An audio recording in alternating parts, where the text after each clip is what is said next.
धर्म क्या होता है? तो सभी सनातनी ही हैं और सभी लोग जो है वो सनातन धर्म में ही हैं। क्रिश्चियन बनने के लिए उनका बैप्टाइज करना पड़ता है उनको, तब वो मुसलमान या वो क्रिश्चियन बनते हैं। यानी पैदा तो वो भी हिंदू ही होते हैं।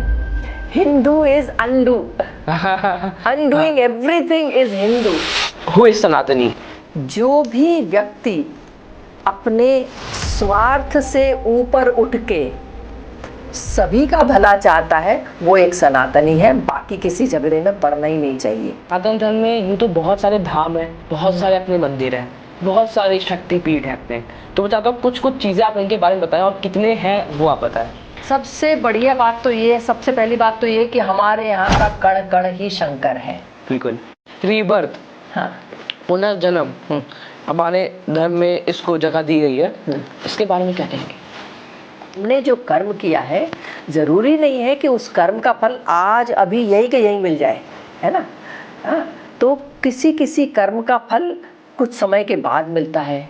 तो कुछ समय कितना हो सकता है? कुछ महीने हो सकता है, कुछ वर्ष हो सकता है, कुछ जन्म भी हो सकता है। ये जो पलके हैं, ये जो रोम है, ये पलके, ये उनके रोम यहाँ तक थे। उन्होंने स्नान करते करते इनको पलकों को ऊपर उठाया और उनसे पूछा कि भाई कौन सा युग चल रहा है। हाँ। वो पहले तो दंग रह गए सुन के, फिर उन्होंने कहा युग कैसे पूछ रहा है? कौन सा युग चल रहा है ये पूछ रहे हैं। हाँ। तो उन्होंने बताया कि महाराज ये कलयुग चल रहा है। हाँ। अरे फिर आ गया ये कलयुग। जितनी भी योनियाँ होती हैं उसमें सबसे श्रेष्ठ जो है वो मनुष्य योनि है। ये श्रेष्ठ इसलिए कही जाती है कि देवता लोग भी मनुष्य के शरीर पाने के लिए तरसते हैं। और जैसे कोई लोग कहे कि हमको तो स्वर्ग चाहिए, तो क्षीणे पुण्य मर्त्य लोकम विशन्ति, यानी स्वर्ग भी मिल गया तो वो आपके पुण्य कर्मों का फल है। योगा सनातन धर्म में क्या महत्व रखता है?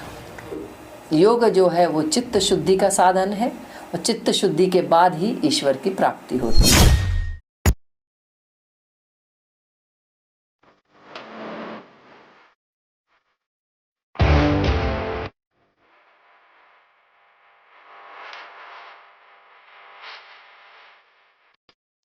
तो आज के पॉडकास्ट का एक मोटिव है मेरा कि भाई आज का पॉडकास्ट जो ना इसको इतनी पॉजिटिविटी के साथ करने वाले हैं हम लोग, क्योंकि ये हम लोग का 2025 का पहली शूटिंग है।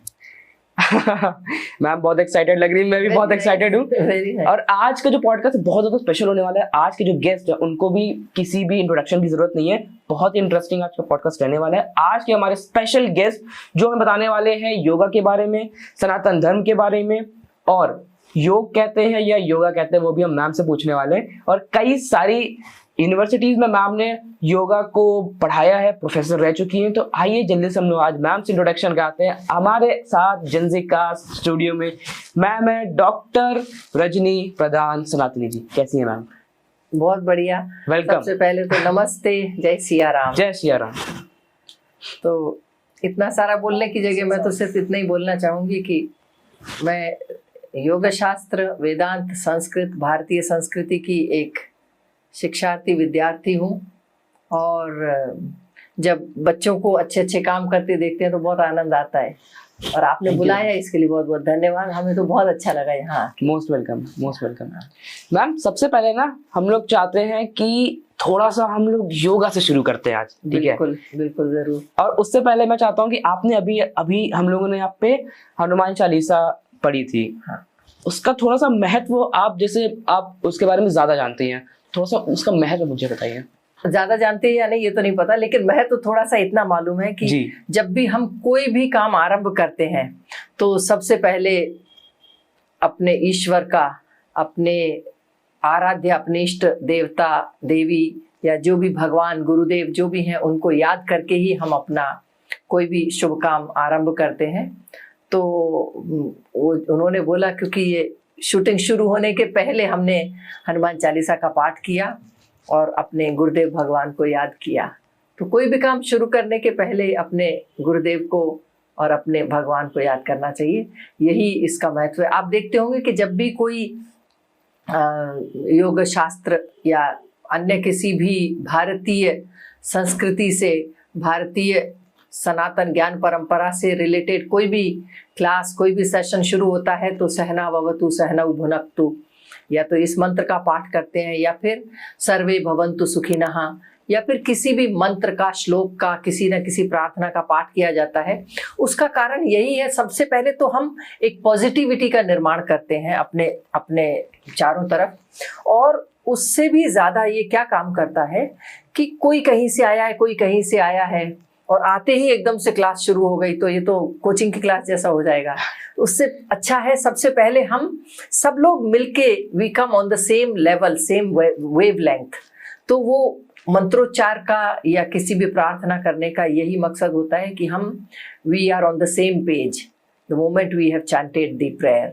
तो प्रार्थना बोलने से हम सभी बिल्कुल एक जैसे हो जाते हैं, और फिर हम तैयार हैं कि अब हमारा जो भी क्लास होगा या इस समय जैसा कार्य होगा, और इस समय जैसा हमारा ये पॉडकास्ट चल रहा है वो बढ़िया होगा। बिल्कुल मैम।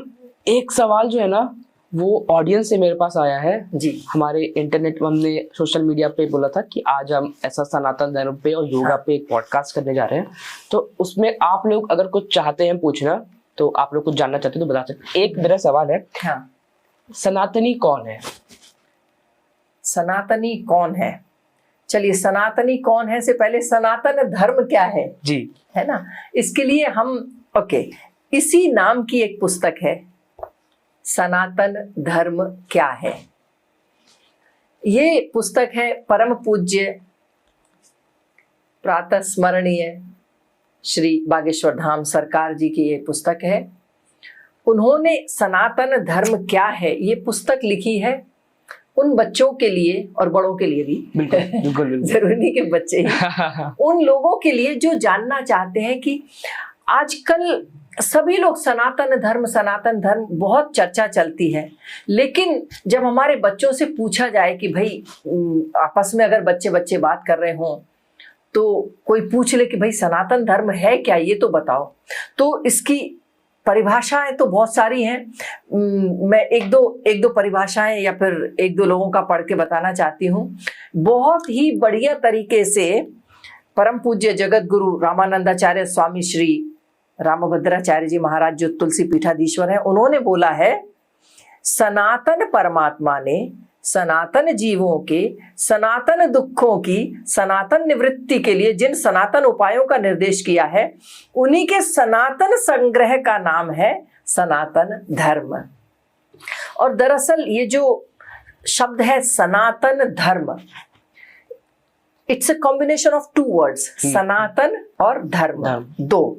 अब सनातन क्या है आप इसी पुस्तक में देखिए, सनातन और धर्म, उसमें से सनातन क्या है, तो सनातन शब्द का मतलब होता है हमेशा से जो रहा है, जो शाश्वत है, और केवल प्राचीन ही नहीं, प्राचीन का मतलब तो पुराना वाला हो गया, जो सदा से है, सदा से था और सदा ही रहेगा, शाश्वत जो है, ये हो गया सनातन। और सनातन का ये क्या मतलब हुआ कि न जिसका आदि है और न जिसका अंत है, अनादि है और अनंत भी है। तो और दूसरा शब्द है धर्म, ये देखिए इसमें पॉइंट नंबर क्या है, 7 है। धर्म का मतलब होता है, धर्म बोलते ही हमें रिलीजन जिसको इंग्लिश में बोलते हैं वो समझ में आता है, लेकिन धर्म का मतलब वो नहीं है। धर्म का मतलब है किसी भी वस्तु का मूलभूत धर्म, मूलभूत प्रकृति। जैसे पानी का धर्म है ठंडक, आग का धर्म है गर्मी। आप मुझे एक आग दिखा सकते हैं जो गर्म ना हो? हमें उससे कुछ याद आ रहा है, बचपन में हमारे बच्चे जी, ये रोटी बहुत गर्म है, गैस बंद करके बनाया करो तो ठंडी ठंडी रोटी बनेगी। आप बताइए, गैस बंद करके, यानी जो आप आग जलाते हैं किस लिए? खाना पकाने के लिए। तो ऐसी कोई आग है जो ठंडी हो? नहीं, ऐसी तो कोई आग नहीं हो सकती। तो धर्म का मतलब होता है एक मूलभूत प्रकृति, एक मूलभूत स्वभाव किसी भी वस्तु का। जैसे पत्थर का स्वभाव क्या है? कड़क है, वो कठोरपन उसका स्वभाव है, तो ये उसका धर्म है। ऐसे ही तो अब हो गया सनातन धर्म, यानी वो मूलभूत प्रकृति जो हमेशा से थी, हमेशा है और सदा रहेगी। ये हो गया सनातन धर्म। अब सनातनी कौन है? अच्छा, एक मिनट मैं आपसे एक चीज पूछना चाहता हूँ इसी में। हाँ। जैसे लोग अगर कोई पूछता है ना कि धर्म क्या होता है, धर्म क्या होता है, हाँ, ज्यादातर लोग बोलते हैं धर्म मतलब रिलीजन। हाँ, तो हम लोग अभी तक यही सोचते हैं कि रिलीजन का मतलब हुआ कि हाँ, उसका ट्रांसलेशन। हाँ, तो लेकिन वो ट्रांसलेशन नहीं होता है। देखो, क्योंकि रिलीजन के लिए भी तो कोई ट्रांसलेशन चाहिए हिंदी में। जैसे हम बोलते हैं कि कौन सा क्योंकि आप कोई फॉर्म भरते हैं ना उसमें धर्म नाम का एक कॉलम होता है, है ना। आप किस धर्म से बिलोंग करते हैं, तो वहां आपको कुछ ना कुछ तो अपना धर्म बताना पड़ता है। तो वो धर्म के लिए वो शब्द भी सही है, जो रिलीजन वाला वर्ड है।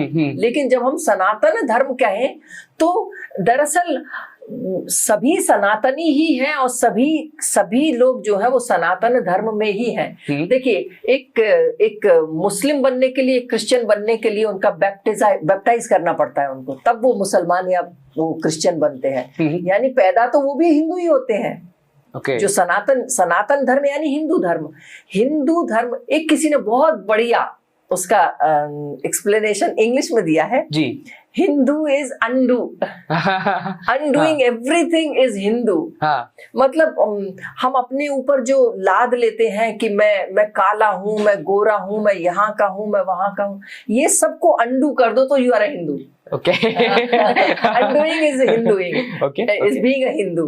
So anyways, this is how we see सनातन धर्म, यानी जो सभी का मूलभूत प्रकृति है वो है सनातन धर्म। ओके, अब आते हैं वापस अपने वाले क्वेश्चन पे। हाँ, हु इज सनातनी? सनातनी कौन है? जो भी व्यक्ति वसुधैव कुटुंबकम की बात करता है, जो भी व्यक्ति सर्वे भवन्तु सुखिनः की बात करता है, जो भी व्यक्ति कहता है धर्म की जय हो, अधर्म का नाश हो, प्राणियों में सद्भावना हो और विश्व का कल्याण हो। जो भी चाहता है कि विश्व का कल्याण हो, जो भी चाहता है कि सर्वे भवन्तु सुखिनः, सर्वे सन्तु निरामयाः, सर्वे भद्राणि पश्यन्तु मा कश्चित् दुःखमाप्नुयात्। ओम शांति शांति शांति। जो भी व्यक्ति अपने स्वार्थ से ऊपर उठ के सभी का भला चाहता है वो एक सनातनी है, बाकी किसी झगड़े में पड़ना ही नहीं चाहिए। ओके। तो ये है सच्चा सनातनी। सनातन शब्द जो है वो किसी हमारे ग्रंथों में या फिर किसी भी हमारे किताब में मेंशन है?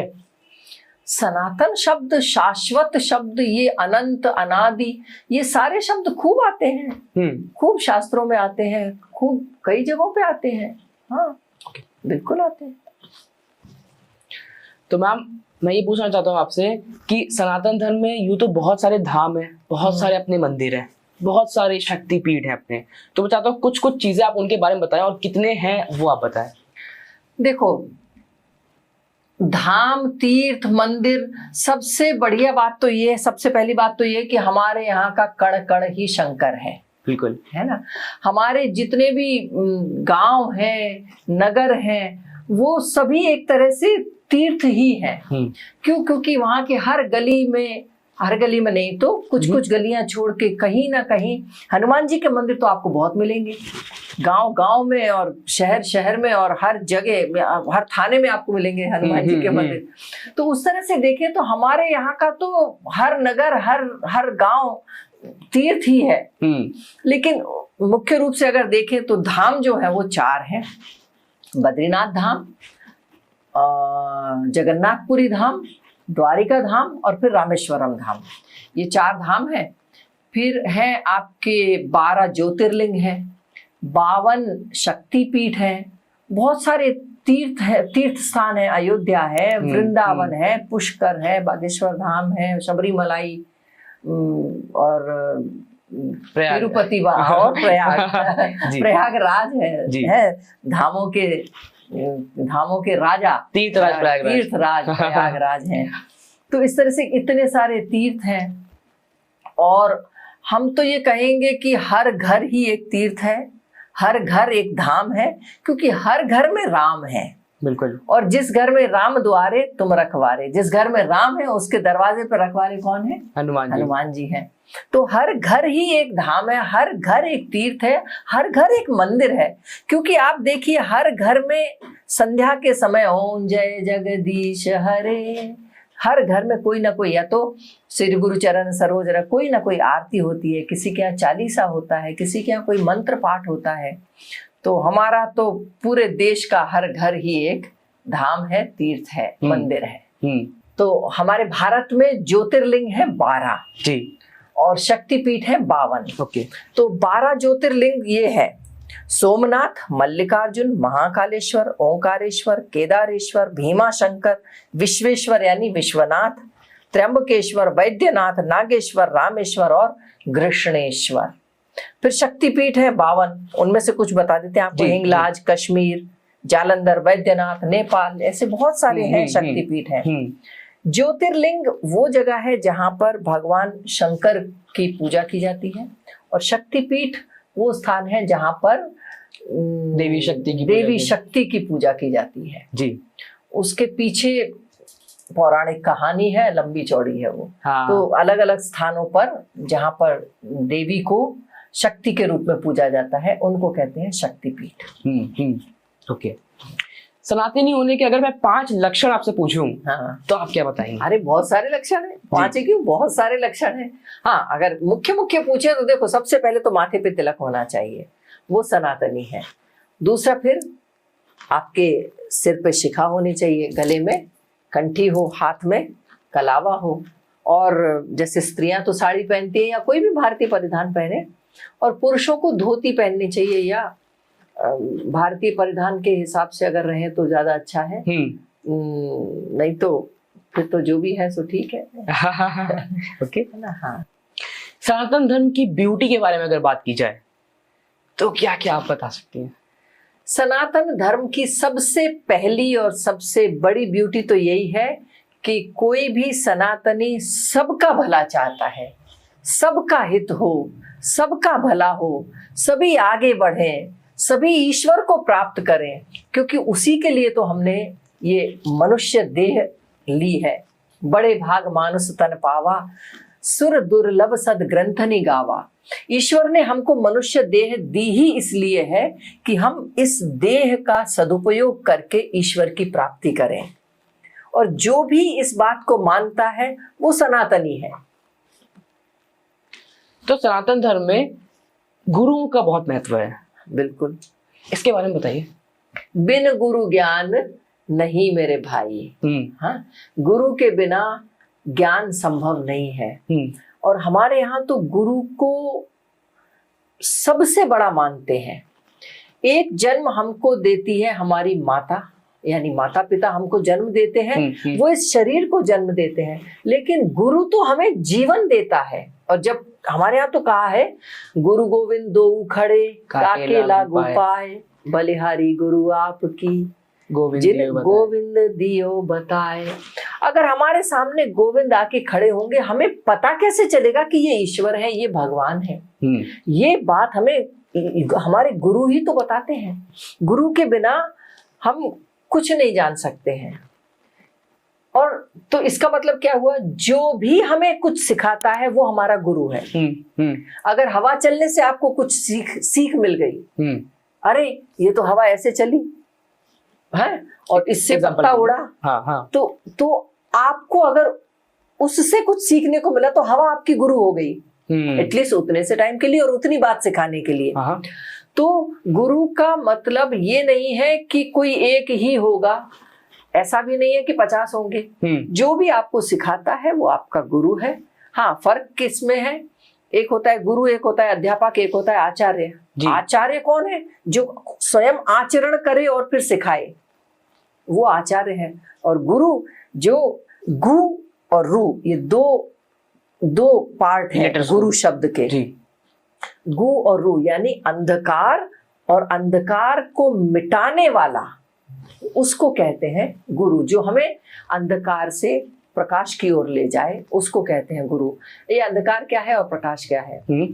अज्ञान ही अंधकार है और ज्ञान ही प्रकाश है। तो जो हमारा अज्ञान मिटाए और हमें ज्ञान के मार्ग पे ले जाए, जो हमारी, देखो हमारी कमियां, कई बार ये हो सकता है कि गुरु कुछ बोले तो हमें बुरा लग सकता है, लेकिन गुरु कुम्हार शिशु कुंभ है, गड़ गड़ काढ़े खोट, अंदर हाथ संवार दे और बाहर मारे चोट। कई बार गुरु का कहना बुरा लग सकता है कि गुरु ने हमें ऐसा कैसे बोल दिया, हाँ, लेकिन गुरु आपको गढ़ रहा है। गढ़ रहा है मतलब जैसे एक मूर्तिकार कैसे मूर्ति बनाता है, जैसे एक कुंभकार कुंभ को वो चाक के ऊपर बनाने के बाद में वो घड़े के अंदर तो हाथ लगा देता है और ऊपर से फिर चोट मार के उसको शेप देता है, आकार देता है। उसी प्रकार गुरु भी हमें आकार देने के लिए चोट मारते हैं, लेकिन अंदर से उन्होंने अपने प्रेम का हाथ लगाया हुआ है कि हमारा बच्चा टूट ना जाए, बिखर ना जाए। तो कभी अगर गुरु डांटे या कोई बात समझाने के लिए कुछ कड़क आवाज में बोले कुछ, तो इसका मतलब ये नहीं कि वो हमें डांट रहे हैं या मार रहे हैं या इस तरह का कुछ, वो हमें गढ़ रहे हैं, ये है। तो गुरु का काम है हमारे जीवन को सार्थक बनाना, और असली गुरु तो वही है जो हमारा हाथ पकड़ के ईश्वर के हाथ में थमा दे, हमें ईश्वर से मिला दे, हमें ईश्वर का ज्ञान करा दे और उसके मार्ग पे लेके जाए और अंततोगत्वा वहां पर पहुंचा दे, हमें ईश्वर की प्राप्ति करा दे। वही गुरु है। बहुत ही ब्यूटीफुली आपने एक्सप्लेन किया है, बहुत अच्छा लग रहा है आपसे बात करके। हमें भी बहुत अच्छा लग रहा है आपसे बात, लग रहा है कि मतलब पूछते जाओ, चीजें पूछते जाओ, आप बताती जाए, लेकिन आगे बढ़ते हैं। क्या क्या पूछूं, वो मेरा दिमाग थोड़ा सा हो जा रहा है कभी कभी। अच्छा ये पूछूं, नहीं ये पूछता, पहले ये पूछे, नहीं ये पूछता। पूछो, जो पूछने में क्या बुराई है, हमें कुछ नहीं आता होगा तो हाथ जोड़ देंगे, नहीं आता या अगली बार आके बता देंगे। बिल्कुल बिल्कुल। तो एक चीज ये पूछना चाहता हूँ मैं, रीबर्थ, पुनर्जन्म, हमारे धर्म में इसको जगह दी गई है, इसके बारे में क्या कहेंगे? अच्छा देखिए, हमारा जन्म हुआ तो ये शरीर जो हमें मिला वो इस जन्म के कर्मों का फल तो होगा नहीं, क्योंकि जिस दिन हमने जन्म लिया है, ये शरीर पाया है, तो हमारे इस जन्म के कर्मों का तो फल है ही नहीं, यानी उससे पहले किए हुए किसी कर्म का फल है। एक होता है कर्म सिद्धांत। कर्म सिद्धांत ये कहता है कि आपके जो भी कर्म हैं, भले या बुरे, उन कर्मों का फल हमको मिलता है। चलिए, कर्म और कर्म फल कैसे समझेंगे? जैसे हाँ, ये देखिए, ये आपको दिखाई दे रहा है उसमें, ये देखिए दिखाई दे रहा है ना, फ्लिप कर दो कैमरा। देखो, हमने एक कर्म किया, क्या इसको धक्का दिया, तो इसका फल क्या हुआ? जो ये चश्मे का कवर यहाँ था, यहाँ से वो यहाँ पहुंच गया। हाँ। तो कर्म क्या है? धक्का देना। फल क्या है? इस डब्बे का यहाँ से वहां पहुंच जाना। ठीक है। जब भी कोई कर्म होगा, उस कर्म का कोई ना कोई फल अवश्य होगा। तो ये है वेरी सिंपल कर्म फल। अब मैं जो भी कर्म करता हूं, उसका जो फल है वो मुझे भोगना होगा। अच्छा कर्म करूंगा तो उसका फल जो भी होगा, अच्छे कर्म का ऑब्वियसली अच्छा फल होगा, बुरे कर्म का बुरा फल होगा। तो ये जो हमें देह मिली है मनुष्य की, वो हमारे किसी ना किसी कर्म का फल है। हाँ, जो कर्म है, समझो किसी किसी कर्म का फल तुरंत मिलता है। जैसे इसको धक्का दिया, तुरंत फल मिला कि ये जगह से ए जगह से बी जगह पहुंच गया। अब जैसे समझो आपने कोई पेड़ जो एकदम झट से फल देता है, कौन से होते हैं? मान लो 2 महीने में बैंगन है, भिंडी है, ये हमने चूंकि लगाए हैं हमारे आश्रम में इसलिए। हाँ, बैंगन भिंडी 2-3 महीने में आपको भिंडी बढ़िया दे देगा, बैंगन भी दे देगा, टमाटर दे देगा। कुछ कुछ होते हैं थोड़ा लंबा टाइम लेते हैं, संतरा है, पपीता है, उसको 5-7 साल लगते हैं। लेकिन आम का पेड़ है, नीम का निबोली है, नीम का पेड़ है, इनको फल देने को 15 साल लगते हैं, है ना? ऐसे ही हमने जो कर्म किया है, जरूरी नहीं है कि उस कर्म का फल आज अभी यही के यही मिल जाए, है ना? हाँ, तो किसी किसी कर्म का फल कुछ समय के बाद मिलता है। तो कुछ समय कितना हो सकता है? कुछ महीने हो सकता है, कुछ वर्ष हो सकता है, कुछ जन्म भी हो सकता है। हाँ, तो हमने जो कर्म किए हैं उनके फल भोगने के लिए उस तरह के शरीर हमें मिलते हैं, उस तरह का हमें तन मिलता है, ताकि उन कर्मों के फलों को भोगें और उन कर्मों को एग्जॉस्ट करें। तो ये जो रीबर्थ हमें मिला है, यानी ये रीबर्थ का मतलब है दोबारा से जन्म लेना। ये जो जन्म हमें मिला है हमारे पिछले कर्मों का फल है, और हमें मनुष्य का शरीर मिला है, इसका ये मतलब है कि हम मोक्ष के लिए तैयार हैं।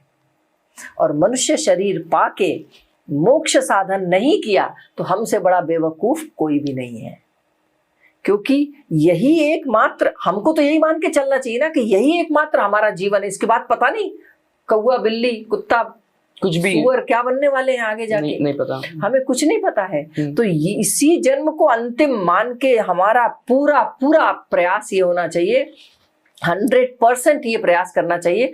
बाकी सब तो जीवन में चलता रहेगा, लेकिन नाम जप नहीं छूटे, ईश्वर का स्मरण ना छूटे, और हमको जो भी ईश्वर ने जिम्मेदारियां दी हैं परिवार की या फिर समाज की, अगर आप टीचर हैं तो आपको पढ़ाना है, अगर आप सब्जी बेचने वाले हैं तो आपको सब्जी बेचनी है, पर धर्म से चले, और धर्म अर्थ काम मोक्ष, फाइनली जो अब अंतिम जो अपना पड़ाव है वो है मोक्ष। मोक्ष का प्रयास बिल्कुल हमें जीवन शुरू होने से ही शुरू हो जाना चाहिए। लोग बोलते हैं कि बुढ़ापे में जाके भजन कर मस्त जवानी में, बुढ़ापा किसने देखा है। हाँ बहुत बढ़िया। अच्छा, आपने हमें मोक्ष की बात की, अगर मैं आपसे पूछूं कि मोक्ष को एक शब्द में आपको बताना हो? मोक्ष, मोक्ष, मुक्ति, मोक्ष, बंधनों से मुक्ति, तो एक शब्द तो मुक्ति ही है। अच्छा, किसी ने ऐसे पूछा था किसी से कि मोक्ष क्या है, तो किसी ने बहुत अच्छा जवाब दिया था, मोक्ष शिव है, शिव को पाना मोक्ष, शिव को पाना। हाँ, जिसको शिवोहम, ये जो आपने सुना ही होगा, मनोबुद्ध्यहंकार चित्ता निनाहम, न च श्रोत्र जिह्वे न च घ्राण नेत्रे न च व्योम भूमिर्न तेजो न वायुः चिदानंद रूपः शिवोहम शिवोहम। तो इसके आधार पर उन्होंने बोला होगा मोक्ष का मतलब शिवः अहम, यानी शुद्ध चैतन्य, विशुद्ध चैतन्य, pure consciousness, I am Shiva, मैं शिव तत्व हूँ। जैसे हम गुरु तत्व, शिव तत्व की बात करते हैं, गुरु की बात कर रहे थे हम, जी। तो उसमें कहेंगे गुरु तत्व, इसी तरह से ये शिव तत्व यानी प्योर कॉन्शियसनेस। ओके। अच्छा, कई सारे अपने ना यहाँ पे आए थे भविष्य काल में भी, जितने भी हमारे युग बीते हैं, उसके बाद हमारा ये कल युग चल रहा है, इसके बारे में थोड़ा सा बताइए, युगों के बारे में। 4 युग कहे जाते हैं, सतयुग, त्रेता युग, द्वापर युग, और अब ये है कलियुग। तो ये कलियुग चल रहा है अभी। हाँ, वैसे कली युग की एक और परिभाषा है, कली यानी मशीन, युग यानी एरा, मशीन्स का एरा। आप देखिए ना, आपके हाथ में मशीन है, इधर मशीन है, ये इधर मशीन लगी है, ये मशीन, सब मशीन सी मशीन। और आज का आदमी ऐसा हो गया है अभी। Yes, okay. तो ये ऐसे वाले आदमी को सही कैसे किया जाए? नहीं, वो सही ही है, क्योंकि जैसा देश वैसा भेष। आपको आप अगर अभी मशीन्स के साथ नहीं चलेंगे तो पिछड़ जाएंगे, क्योंकि आप अकेले नहीं है ना, आपके साथ वाले के पास तो मोबाइल है। अगर आपके पास मोबाइल नहीं होगा तो आप पिछड़ जाएंगे, यानी जो something which is expected of you, you will not be able to do it. तो हमें सबके साथ में चलना है। हाँ, ये है कि आप मशीन के गुलाम ना बने, मशीन आपका गुलाम रहे। हाँ, लेकिन आज उल्टा हो रहा है, आज का बच्चा मशीन का गुलाम हो गया है। आप किसी भी नहीं, बहुत सी माताओं को हम देखते हैं, बच्चे के हाथ में मोबाइल पकड़ा देते हैं, उनको बसा बस खाना खिलाती हैं कुछ भी। तो जब तक आपको पता नहीं है आप बच्चे को क्या खिला रहे हैं, बच्चे को भी और हमको भी, बड़े भी लोग आजकल, बड़े भी टीवी देखते हुए खाना खाते हैं। टीवी चल रहा है और आप खाना खा रहे हैं। इंडियन हाउस होल्ड में कॉमन हो गया है कि टीवी देखते हुए खाना खाते हैं सब। तो अब हमें तो पता नहीं है, क्योंकि हमारे तो घर में ही टीवी नहीं है, कभी भी नहीं, बचपन से लेके आज तक टीवी नहीं है। हम तो बड़े गरीब आदमी है। अरे भाई ओके। अभी परम पूज्य श्री गुरुदेव भगवान बागेश्वर धाम सरकार की कथा में उन्होंने एक बात बताई थी कि 2001 में जो कुंभ हुआ था, उस समय एक संत उनको मिले थे, गुरुदेव भगवान को। वो बता रहे थे कि जब वो स्नान कर रहे थे तब एक साधु भी उनके पास में स्नान कर रहे थे। उनकी ये जो पलके हैं, ये जो रोम है, ये पलके, ये उनके रोम यहाँ तक थे। उन्होंने स्नान करते करते इनको पलकों को ऊपर उठाया और उनसे पूछा कि भाई कौन सा युग चल रहा है। हाँ, तो पहले तो वो दंग रह गए सुन के। फिर उन्होंने कहा युग कैसे पूछ रहा है, कौन सा युग चल रहा है, ये पूछ रहे हैं। हाँ। तो उन्होंने बताया कि महाराज ये कलयुग चल रहा है। हाँ। अरे फिर आ गया ये कलयुग, अच्छा, ऐसा बोले वो। हाँ। फिर उन्होंने पूछा कि कितने साल बीत गए हैं इस कलयुग के। तब उन्होंने बताया कि 5000 साल तो बीत गए हैं, और लगभग 5020 हाँ। इतने साल बीत गए हैं।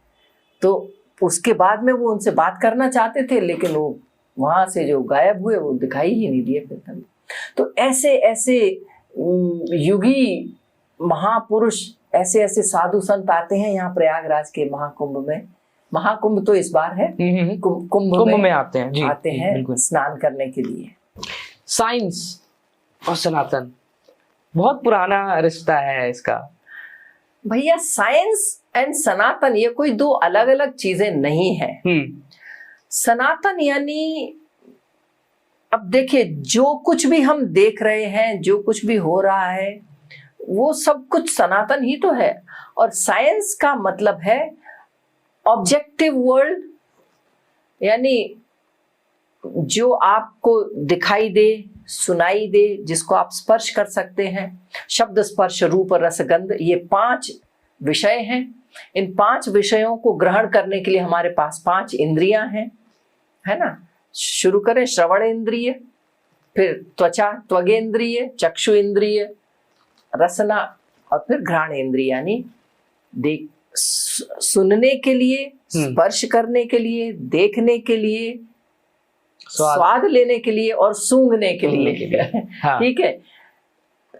देखिए, संसार में केवल 5 ही विषय हैं, और इन 5 को ग्रहण करने के लिए हमारे पास 5 ही इंद्रियां हैं, है ना। देखो, ये ऐसा साइंस क्या आपको फिजिक्स, केमिस्ट्री, जूलॉजी, बॉटनी में मिलेगा? ये साइंस तो केवल भारतीय सनातन ज्ञान परंपरा से ही समझ में आएंगी ये सारी चीजें।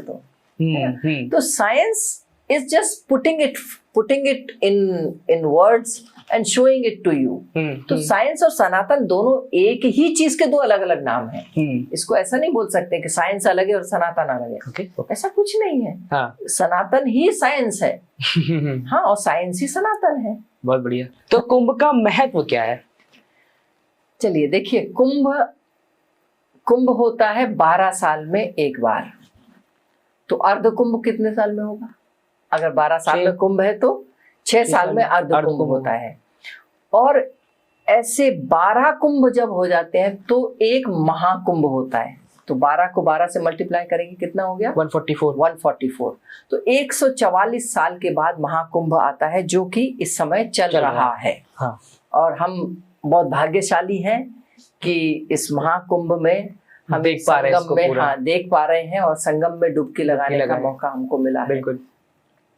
इसका महत्व तो सबसे पहले तो यही है कि जो साधु संत अपनी गुफाओं, कंदराओं, आश्रमों, गुरुकुलों में रहते हैं और जहां तक हम पहुंच नहीं सकते हैं, उनके दर्शन हमें यहाँ कुंभ में हो जाते हैं। बस आप तो कुंभ के जो संगम स्नान की जो जगह है, वहां पर सुबह शाम जब भी संभव हो वहां पर बस खड़े रहो, विचरते रहो, यहाँ से वहां घूमते रहो। हाँ। इतने सारे साधु संतों का हमको दर्शन हो जाता है, उनकी चरण रज हमको मिल जाती है, और कहीं ना कहीं से कुछ ना कुछ शब्द हमारे कानों में पड़ते ही रहते हैं। और साधु संतों की वाणी वो भले ही थोड़ी सी हो, हाँ, एक घड़ी आधी में पुनियाद, तुलसी चर्चा साधु की, तुलसी चर्चा राम की, हरहि कोटि अपराध। भगवान की, राम की, साधु संतों की थोड़ी सी भी चर्चा हमारे कान में पड़ जाए तो हमारे अनंत कोटि पाप कट जाते हैं। और हमें पाप कटने का मतलब है कि हमें ईश्वर की भक्ति प्राप्त होती है और हम ईश्वर प्राप्ति की ओर आगे बढ़ते हैं। अच्छा, एक ये सवाल मैं पूछना चाहता हूँ आपसे, मेरे पर्सनल है कि जैसे जब महाकुंभ का ये पर्व आता है ना, तो आपने बताया कि साधु संत जो होते हैं वो अपनी गुफाओं और अलग अलग जगह जहाँ पे वो रहते हैं वहां से आते हैं, उनको कैसे पता चलता है कि ये पर्व आने वाला है, फिर ये पर्व तो चलो चलते हैं इस टाइप? अरे भैया, साधु संतों को पता नहीं चलेगा तो और किसको पता चलेगा? पहली बात तो उनकी जो प्रज्ञा होती है, प्रज्ञा यानी उनका समझने का जो बुद्धि है, वो हमारी तो सामान्य बुद्धि है, उनकी तो अंतः प्रज्ञा, उनको तो अंदर से ही सब चीजें पता रहती हैं कि बाहर क्या चल रहा है। तो उन्हें किसी से पूछने करने की या हम जाके उनको इनवाइट करने जाएं, ऐसी थोड़ी जरूरत है। हाँ। वो अरे हम जो आज इतना अच्छा जीवन जी रहे हैं, कितने सारे पापी लोग हैं, कितने पाप हो रहे हैं इस संसार में, फिर भी हम चैन से बैठे हुए हैं,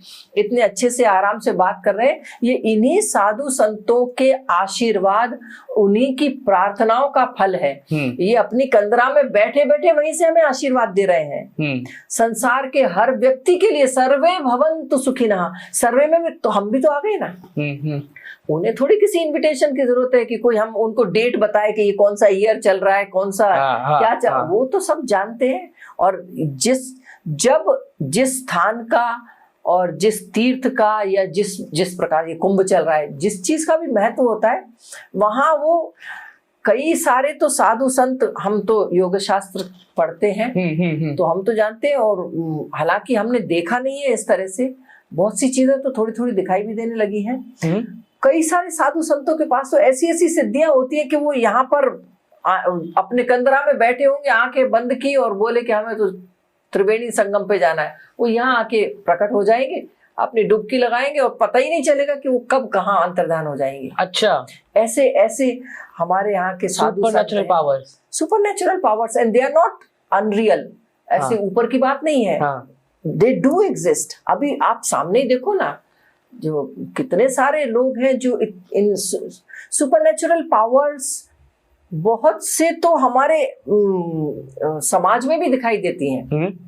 देखो, जैसे हमारे सुनने की एक क्या बोलते हैं, एक बैंडविड्थ होता है कि इससे 20 के नीचे या 2000 के ऊपर हम human ears can not here. लेकिन कुत्ता है ना, उसकी पावर इधर भी ज्यादा है और उधर भी ज्यादा, इसलिए बेचारे कुत्ते के आगे कभी शोर नहीं करना चाहिए उसके कान पड़ जाएंगे। तो अभी एक सर्प को देखो, उसकी जो देखने की जो विजन है, इसलिए हमारे जो वेदांत के गुरु हैं, जिनसे हम वेदांत सीखते हैं जी, हाँ, तो स्वामी जी बताते हैं कि वो तो एक सिम्फनी ऑफ कलर्स देखता होगा। हाँ, सिम्फनी ऑफ कलर्स, यानी हम जिसको देखते हैं कि ये लाल का, जैसे समझो ये लाल है ना, ये जिसको हम देखते हैं कि लाल है, ये कौन जाने एक सर्प को ये कैसा दिखता होगा। हाँ, क्योंकि उनकी विजन एक अलग ही होती है। ऐसे ही जो हम सुनते हैं, जैसे तानपुरा बजाएं या कोई भी वाद्य यंत्र बजाएं, जैसा हम सुनते हैं, जरूरी नहीं कि कुत्ता वैसे ही सुनता होगा, उसको कुछ अलग आवाज, उसको कौन जाने उसको कैसा क्या सुनाई देता होगा।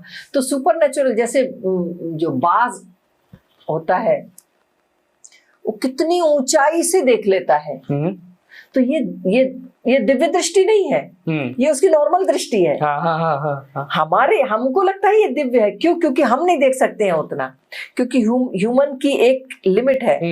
अब देखो हमारी लिमिट क्या है कि जैसे ये जो दीवार है, कहाँ पर आपके कैमरे में कहाँ दिख रही दीवार, जो भी है, इस दीवार के पीछे कौन खड़ा है, क्या आप देख सकते हो? नहीं देख सकते। क्या हम देख सकते हैं कि तुम्हारी दीवार के पीछे कौन खड़ा है?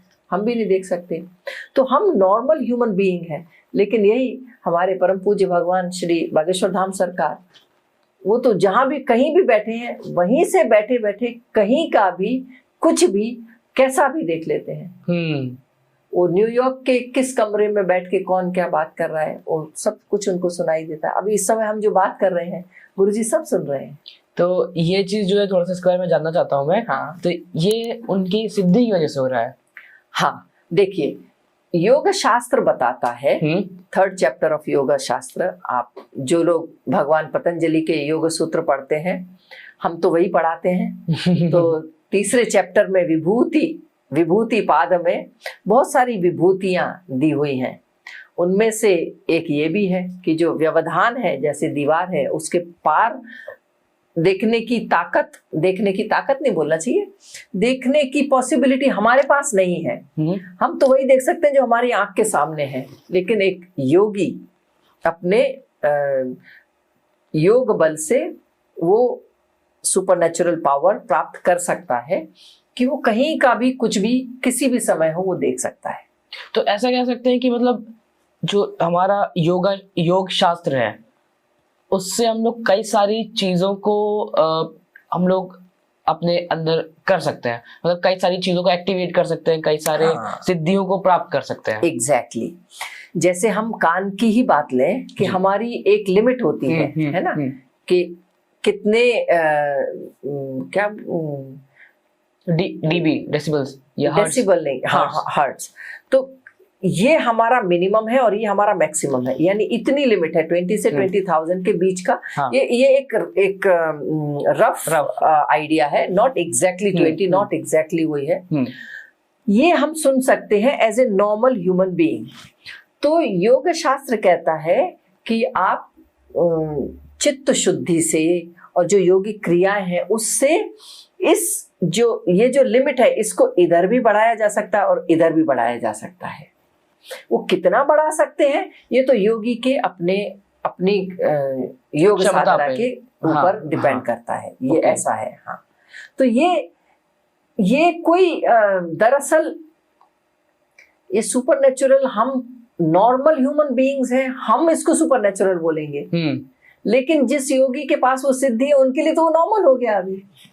तो ऐसे ही बहुत सारे योगी हैं, हम कुंभ में भी देखते हैं कितने तरह के साधु संत आए हुए हैं। किसके पास क्या सिद्धि है हम जानते ही नहीं है। एक तो आपको देख के आपके पिछले जन्मों के बारे में सब जान जाएंगे तुरंत, कि पिछले जन्म में क्या थे और इस जन्म में अभी इनके साथ में क्या होने वाला है, कब मृत्यु होगी और उसके बाद में क्या जन्म होगा।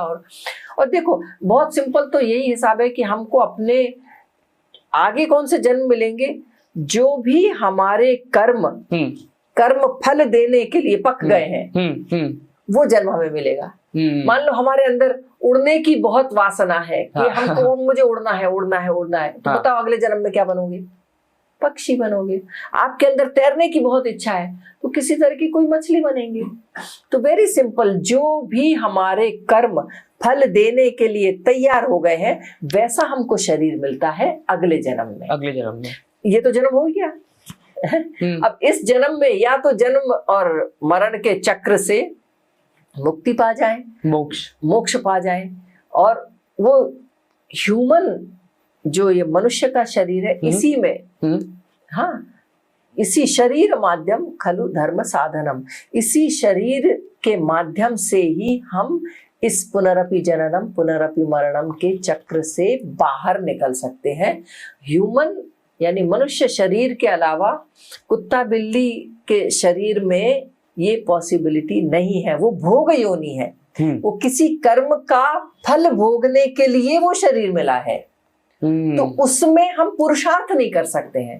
पुरुषार्थ हम केवल मनुष्य के शरीर में ही कर सकते हैं और इस चक्र से बाहर आ सकते हैं। तो ऐसा कह सकते हैं कि जितनी भी योनियां होती हैं उसमें सबसे श्रेष्ठ जो है वो मनुष्य योनि है। ये श्रेष्ठ इसलिए कही जाती है कि देवता लोग भी मनुष्य के शरीर पाने के लिए तरसते हैं। और जैसे कोई लोग कहे कि हमको तो स्वर्ग चाहिए, तो क्षीणे पुण्य मर्त्य लोकम विशन्ति, यानी स्वर्ग भी मिल गया तो वो आपके पुण्य कर्मों का फल है। जैसे पाप कर्मों का फल है अधोगति, अधर्म का फल है अधोगति। अधोगति यानी निचली गति। निचली गति क्या होगी आपकी? आप किसी ये जो अतल वितल सुतल रसातल तलातल पाताल ये जो लोक है, निचले लोक है, या तो आपको वहां पर जन्म मिलेगा या फिर कुकर शुकर कोई कुत्ता बिल्ली मक्खी मच्छर है, हाँ, ये है, दरिया क्यों नहीं मिलेगी? हाँ। ये अधर्म से और पाप कर्मों से हमारी अधोगति यानी निचली गति होती है। लेकिन पुण्यों से क्या होता है? मान लो आपको स्वर्ग मिल गया, तो ये पुण्य कर्मों का फल है कि आपको स्वर्ग मिल गया। स्वर्ग में आप कितने दिन रहेंगे? जैसे आप किसी होटल में गए, कितने दिन होटल में रह सकते हो? जितनी देर आपकी जेब में पैसा है। हर दिन का आपका 2000 5000 लगता है, जितने दिन का आप पैसा दोगे उतने दिन। जैसे आप बोलोगे होटल पे रिसेप्शन पे जाके कि भैया अब हमारे पास पैसा नहीं है, अब हम रह सकते हैं क्या? वो तुरंत बोलेगा बैग उठाओ और निकल लो। यही स्वर्ग से होता है। जब तक आपकी पॉकेट में पुण्य रूपी करेंसी है, वो आप खर्च करके स्वर्ग में रह रहे हैं। जैसे ही जैसे ही पुण्य क्षीण हुए, मर्त्य लोकम विशन्ति, फिर से हम यहीं पे आते हैं। तो इसीलिए तो कहते हैं कि देवता लोग भी मनुष्य शरीर क्यों पाने के लिए तरसते हैं? ताकि वो पुरुषार्थ करें और जो भी ये चक्र है कि ये कर्म किया तो ये फल भोगेंगे, वो कर्म किया तो वो फल भोगेंगे, ये सब चक्करों से मुक्ति पाने के लिए हम मनुष्य का शरीर पाएंगे, पुरुषार्थ करेंगे और इस चक्र से बाहर आ जाएंगे। इसलिए सबसे श्रेष्ठ माना जाता है मनुष्य का शरीर। ओके। अच्छा, आपने बताया था कई सारे ऋषि मुनि साधु संत जो है महाकुंभ में आते हैं। अच्छा, ऋषि मुनि में फर्क क्या है? अच्छा, देखो, आप वेद क्या है ये जानते हैं? देखो, सबसे पहले तो हमारी कितनी विशाल है हमारा भारतीय सनातन ज्ञान परंपरा, वेदों से शुरू हुआ है। अच्छा, वेद क्या है? वेद है अपौरुषेय।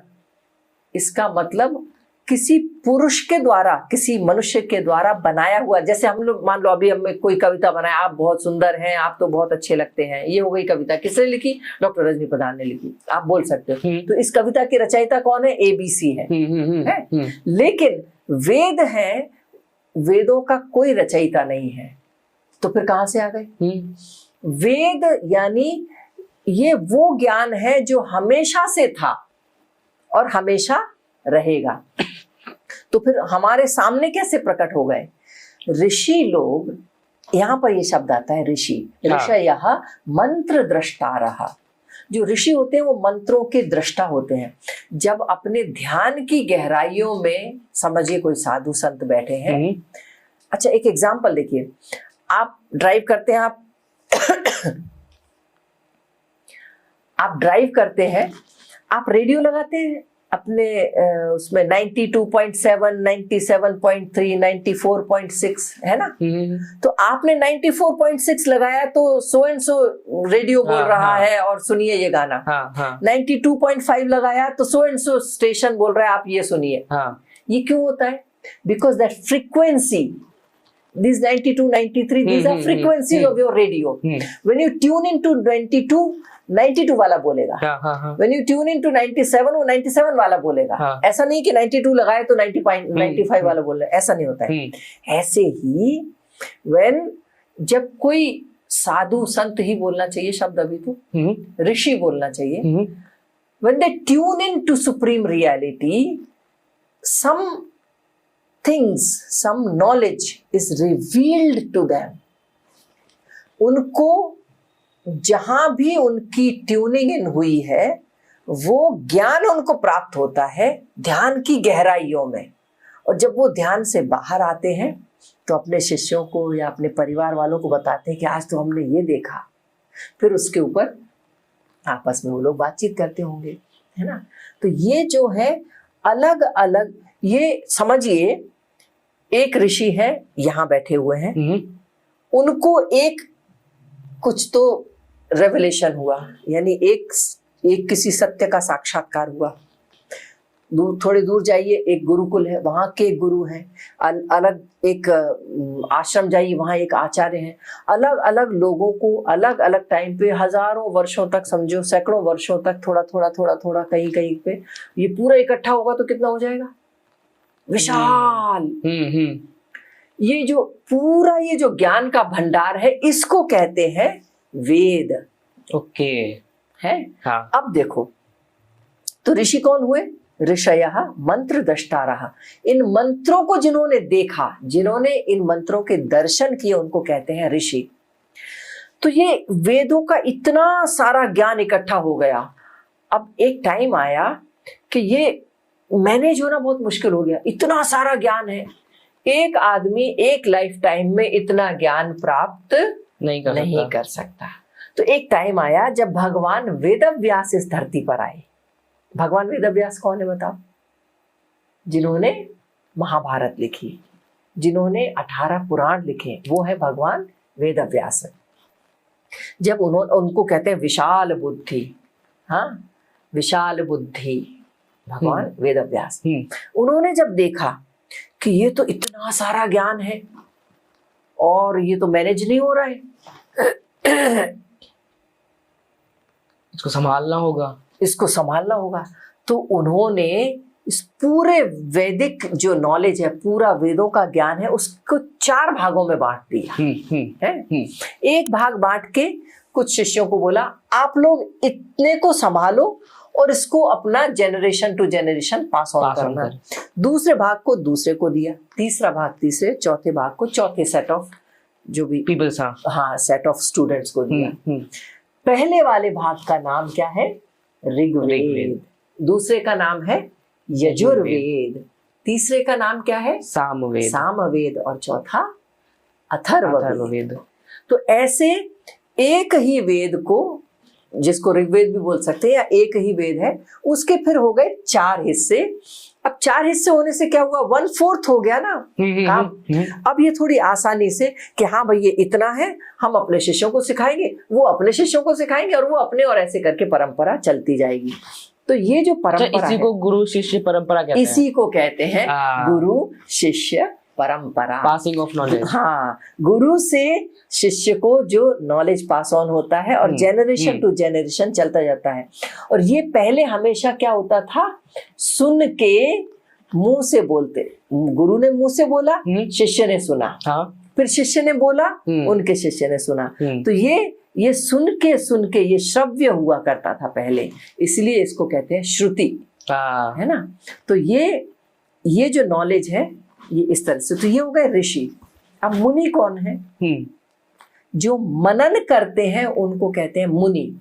ठीक है, मनन करके शास्त्रों में इस ज्ञान को, देखिए ये तो ज्ञान बहुत सारा है और बहुत गूढ़ है। गूढ़ मतलब बहुत मुश्किल से समझ में आने वाला, जिसको कोई ना कोई चाहिए एक्सप्लेन करके बताए, खोल के दिखाए। तो मुनि क्या करते हैं? वो मनन करने के कारण उनका नाम पड़ा मुनि है। तो उन्होंने उस ज्ञान का मनन किया और फिर उसको शास्त्रों में, उसी ज्ञान को शास्त्र में इस लैंग्वेज में इस तरीके से एग्जाम्पल्स के साथ एक्सप्लेन करके बताया कि वो हमारे समझ में आए। तो वेद से शास्त्र बने हैं, वेदों से फिर आगे शास्त्र बने हैं। शास्त्र कितने हैं? शास्त्र है 6, है ना। न्याय, वैशेषिक, सांख्य, योग और पूर्व मीमांसा, उत्तर मीमांसा। ये 6 है आस्तिक दर्शन और 3 है नास्तिक दर्शन। अच्छा, ये फर्क क्या है? हाँ बताते हैं। तो पहले नास्तिक का नाम है, एक है चार्वाक, एक है बौद्ध धर्म और एक है जैन। अब आस्तिक और नास्तिक का मतलब क्या है? जब हम जनरली बात करते हैं कि आस्तिक क्या है और नास्तिक क्या है, तो आस्तिक का मतलब हम क्या समझते हैं बताओ, और नास्तिक का क्या समझते हैं? आस्तिक का मतलब जो भगवान पे विश्वास करता हो। हाँ, और नास्तिक मतलब भगवान पे विश्वास ना करता हो। हाँ, ये हो गया अपनी लोकप्रिय भाषा का लोकप्रिय शब्द और उसका यही मतलब है। लेकिन जब हम दर्शन की बात करें तो वहां जब आस्तिक दर्शन और नास्तिक दर्शन जब बोलते हैं तो वो ईश्वर का नहीं है। वहां पर the point of view is वेदों के ऊपर आपको विश्वास है या नहीं है। मतलब आप वेदों को प्रमाण मानते हैं तो आस्तिक है और वेदों को प्रमाण नहीं मानते हैं तो नास्तिक है। ये दर्शन है। आस्तिक दर्शन 6 हो गए जो हमने देखा, न्याय, वैशेषिक, सांख्य, योग, पूर्व और उत्तर मीमांसा। यानी ये 6 दर्शन, 6 ये शास्त्र जो हैं ये वेदों को प्रमाण मानते हैं। और ये जो 3 है चार्वाक, जैन और बुद्धिज्म, ये वेदों को प्रमाण नहीं मानते। इसलिए आस्तिक नास्तिक है। ईश्वर का इससे कोई लेना देना नहीं है। यहाँ तक कि अपने इसमें भी जैसे सांख्य है उसमें ईश्वर नहीं है, तो Ishwar is not the point of view. यहाँ पे शास्त्रों के बारे में बात हो रही है। हाँ, ये शास्त्र है। ओके, ठीक है। तो अब आते हैं एक ऐसे टॉपिक पे जिनकी मैम सबसे ज्यादा स्पेशलिस्ट मैं कहूँगा। मैम सबसे पहले ये बताइए कि योगा या योग क्या कहा जाए? सही क्या है? योगा या योग? न योगा न योग। ओके, हम आपको बताते हैं। योग ये जो शब्द है ये 4 अक्षरों से मिलके बना है 4 से। योग ये तो 2 ही है। नहीं, जैसे राम। हाँ, तो इसमें हिंदी में बोलते हैं फिर इंग्लिश में बोलेंगे। चलो इंग्लिश का। Ram, how do you spell? RAMA, है ना? हाँ, तो हाँ। RAMA कितने लेटर्स हुए? 4 हुए। ऐसे ही अगर हम हिंदी में इसका वर्ण विच्छेद करें, वर्ण यानी लेटर्स, अक्षर, विच्छेद यानी तोड़ के, तो राम ये बनता है र, रेफ, देन आकार, देन मकार, देन अकार। ये 4 र, आ, म, अ। तो ये अ एंडिंग वर्ड है, अ में एंड होता है राम। ऐसे ही योग भी 4 अक्षर हैं, य, ओ, ग एंड अ। तो सही जो उच्चारण है इसका होता है योग। हाँ, योग बोलेंगे तो गकार में एंड हो जाएगा, वो भी सही नहीं है। योगा बोलेंगे तो आकार में एंड हो जाएगा। तो ये आकारांत शब्द भी नहीं है, गकारांत शब्द नहीं है, ये अकारांत है, यानी ये शब्द अ में एंड होता है। तो इसको बोलना चाहिए योग। योग, योग, योग भी नहीं, योग गलत है, योगा ये भी गलत है, योग। ठीक है। ओके। तो स्टार्टिंग करते हैं। जैसे हम लोग ने अभी तक सनातन धर्म के बारे में बात की है, तो उसी से थोड़ा सा इसको करेक्ट किया जाए और ये बताइए कि सनातन धर्म में योगा का क्या महत्व है? देखिए, योग का महत्व ये है कि सबसे पहले तो ये शब्द क्या है।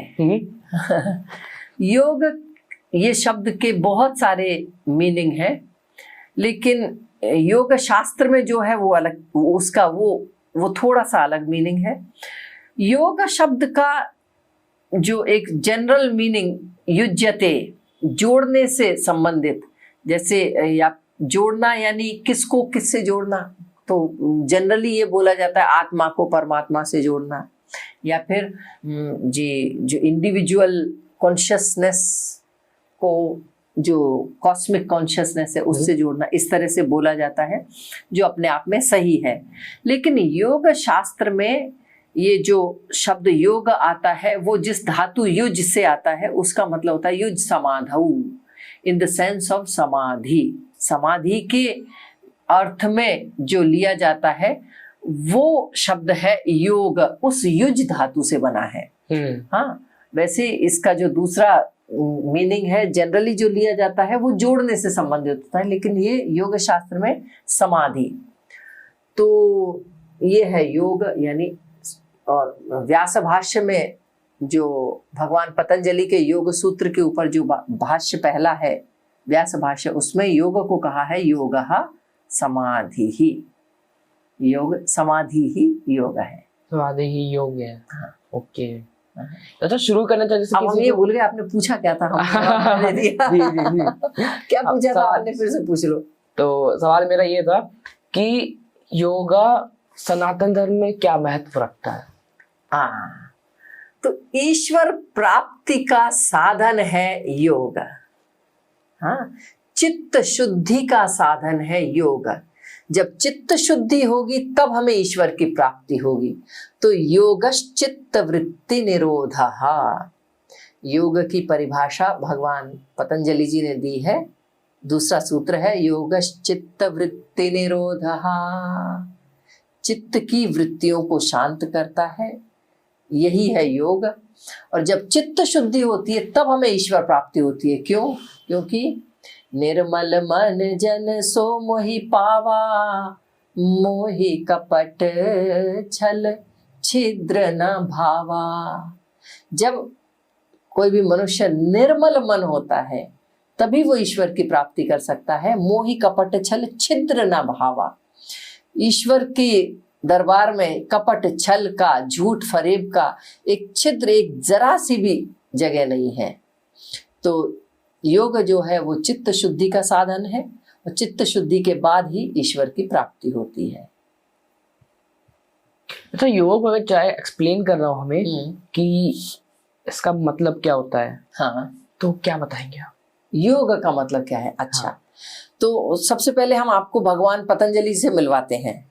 हाँ, भगवान पतंजलि जी ने अष्टांग योग कहा है हम जैसे साधकों के लिए, जो योग के मार्ग में जो हम अपनी यात्रा आरंभ कर रहे हैं। उन्होंने 3 प्रकार के अधिकारी बताए, अधिकारी यानी कैंडिडेट्स बताए हैं, उत्तम अधिकारी, मध्यम अधिकारी और अधम या मंद अधिकारी। तो हम मंद अधिकारी का मतलब है जो बिगिनर्स हैं, यानी हम और आपके जैसे लोग जो योग मार्ग में अपनी यात्रा आरंभ कर रहे हैं। तो उनके लिए अष्टांग योग उन्होंने कहा है, यम नियमासन प्राणायाम प्रत्याहार धारणा ध्यान समाधयोष्टावंगानि। ये 8 अंग हैं। अंग यानी कंपोनेंट्स। ये 8 क्या अंग हैं? यम, नियम, आसन, प्राणायाम, प्रत्याहार, धारणा, ध्यान, समाधि। ये 8 अंग हैं जो उत्तरोत्तर चित्त शुद्धि करते करते हमको ईश्वर प्राप्ति करवा सकते हैं। तो इसमें यम क्या है? हम संसार के साथ में किस प्रकार संसार में रहें, किस प्रकार रहें कि ये संसार हमारी साधना में बाधक ना हो। उसके लिए 5 यम बताए। अहिंसा, सत्यास्तेय, ब्रह्मचर्या, परिग्रह, यमाहा। ये 5 यम बताए हैं।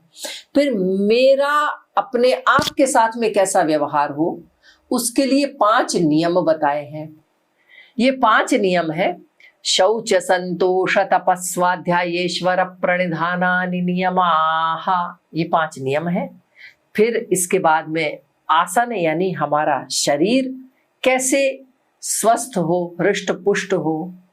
फिर प्राणायाम, हमारे शरीर के बाद देखिए हम धीरे धीरे अंदर हमारी यात्रा शुरू हो गई। संसार से कैसे निपटे कि वो हमारा बाधक ना हो, फिर अपने आप से कैसे निपटे, फिर ये शरीर कैसे हमारा इट इज लाइक किसी के हाथ में एक गिटार है, समझो उसकी ट्यूनिंग ठीक नहीं है तो क्या वो गाना बजा सकता है? नहीं। पहले उसको गाना रोक के गिटार को ट्यून करना पड़ेगा, उसकी बैग्स जो भी है टाइट करके या ढीला करके। जब ट्यून हो जाएगा टिंग डिंग डिंग डिंग डिंग, हाँ अभी बराबर है, फिर वो गाना गाएगा। तो ऐसे ही ये ट्यूनिंग इन है। अगर हमारे शरीर में जरा भी कहीं पर दर्द है या कुछ है तो हम साधना में नहीं बैठ सकते हैं। फिर अंदर जाएंगे प्राणायाम, आपके फिजियोलॉजिकल फंक्शन सही होने चाहिए। फिर उसके बाद है प्रत्याहार, इंद्रियां।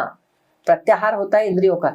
यम होता है संसार के लिए, नियम होते हैं मेरे लिए, आसन है शरीर के लिए, प्राणायाम है फिजियोलॉजिकल फंक्शंस के लिए, फिर प्रत्याहार है इंद्रियों के लिए। आपका शरीर बढ़िया है, फिजियोलॉजिकल फंक्शन बढ़िया है, लेकिन आपकी इंद्रियां, जीभ बोलती है पकोड़े पकोड़े पकोड़े, समोसे समोसे समोसे है। मन बोलता है खा लो खा लो। बुद्धि बोलती है अरे खाओगे तो पेट खराब होएगा, फिर उसमें ये वो अब साधना नहीं हो पाएगी। लेकिन बुद्धि की कौन सुनता है? तो ये देखो इंद्रियों को भी वश में करना है, उसके लिए प्रत्याहार। फिर धारणा, ध्यान, समाधि, ये अंतरंग योग है।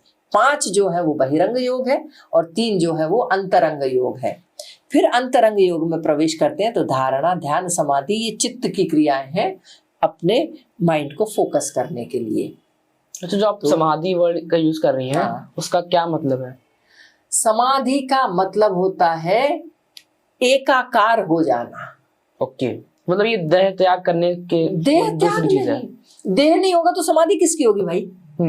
हाँ? समाधि तो देह के ही, देह शरीर माध्यम खलु धर्म साधनम।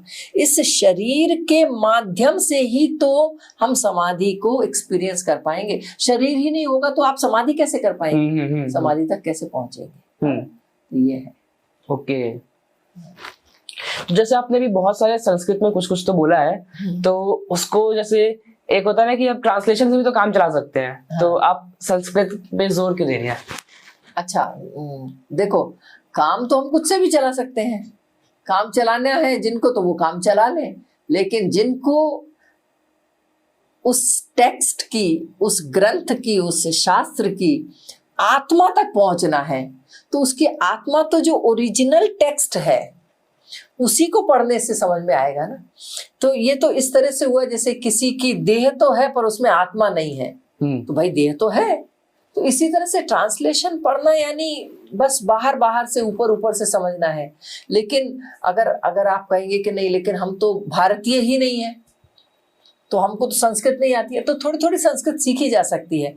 जिनको संस्कृत नहीं भी आती है वो भी उसको सुने, और जितना समझ में आए सुनने से उतना अपने मुंह से कोई भी जो मंत्र है या कोई भी सूत्र है, श्लोक है, स्तोत्र है, वो हमें सुनने चाहिए और जितना संभव हो अपने मुंह से उसका उच्चारण करना चाहिए।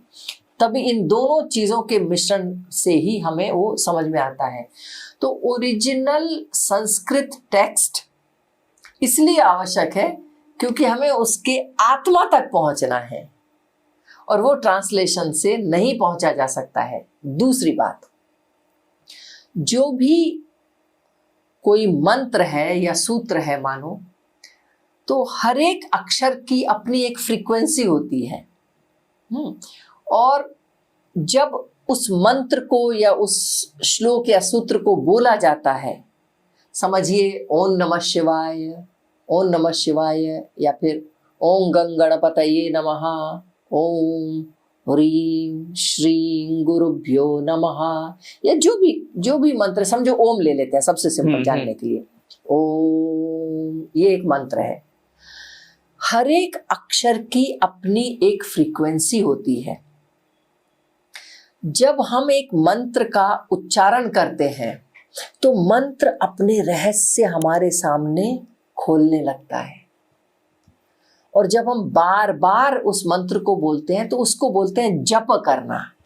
हाँ, तो जब ओम नमः शिवाय, ओम नमः शिवाय, तो वो जो मंत्र है, यूं तो हमने 1000 बार सुना हुआ है ओम नमः शिवाय, लेकिन हमको क्या समझ में आता है? ओम महामंत्र, नमः नमस्कार है, शिवाय शिव को, इससे ज्यादा हमारे कुछ समझ में नहीं आता है। लेकिन जब मंत्रोच्चार बार बार किया जाता है, जैसा कि भगवान पतंजलि जी ने बताया है, जो ईश्वर है तस्य वाचकः प्रणवः, तस्य ईश्वरस्य वाचकः प्रणवः, ईश्वर का जो वाचक है वो प्रणव है, प्रणव यानी ओम। तद जपस तदर्थ भावनम, उसका जप कैसे करना चाहिए? उसकी अर्थ की भावना के साथ। हाँ, तो कोई भी मंत्र जप करने पर अपने सीक्रेट्स हमें दे देता है। हाँ, ओम इतना सिंपल है। इसका क्या अर्थ है? ओम का अर्थ बहुत विशाल है और कुछ भी नहीं है। शून्य भी ओम हो सकता है और सब कुछ भी ओम है, क्योंकि ईश्वर का जो पहला मैनिफेस्टेशन है, जो पहला व्यक्त रूप है, वो ओम ही तो है। आप जाइए यूट्यूब पे नासा के यूट्यूब क्या बोलते हैं वीडियोस देखिए, यूट्यूब वीडियोस देखिए, उसमें इस ग्रह का या उस ब्रह्मांड का या इस सूर्य का या उस नक्षत्र का जो साउंड है वो क्या है? वो सब कुछ ओम है। और कितने खुले दिल से नासा वाले बोलते हैं कि भारत के वेदों में इस ओम का वर्णन है हजारों वर्षों से, जबकि कोई जानता तक नहीं था कि ये कैसी साउंड कोई कभी रिकॉर्ड भी कर पाएगा, कोई नहीं जानता था। लेकिन आज नासा ने रिकॉर्ड किया है, और वो क्या है? ओम साउंड ही तो है। हाँ, तो इसलिए ओरिजिनल संस्कृत टेक्स्ट को इसलिए बोलना चाहिए क्योंकि जो उसके शब्द हैं, शब्दों के जो अक्षर हैं क्योंकि उसके जो शब्द हैं और शब्दों के जो अक्षर हैं उनकी अपनी एक एनर्जी है, एक एनर्जी फील्ड है, एक वाइब्रेशन है, एक फ्रीक्वेंसी है। जब उसको हम बार बार बोलेंगे, अभ्यास वैराग्याभ्याम तन्निरोधः तस्य वाचक प्रणवहा, ये हम योग सूत्र बता रहे हैं क्योंकि हम योग शास्त्र पढ़ाते हैं। हाँ, चलिए अच्छा, भगवत गीता का कुछ लेते हैं। जैसे ये अर्जुन पूछते हैं, चंचलम हि मनः कृष्ण प्रमाथि बलवदृढ़म तस्याहं निग्रहं मन्ये वायोरिव सुदुष्करम। ओ भगवान, ओ कृष्ण, ये मन बड़ा चंचल है, ये बड़ा प्रमाथि बलवद दृढ़म, बहुत बलवान है, और ये वायोरिव सुदुष्करम, जैसे हवा को पकड़ना हो, गठान लगानी हो, कितना मुश्किल है। हाँ। वैसा ही ये मन बहुत चंचल है और बहुत मुश्किल है।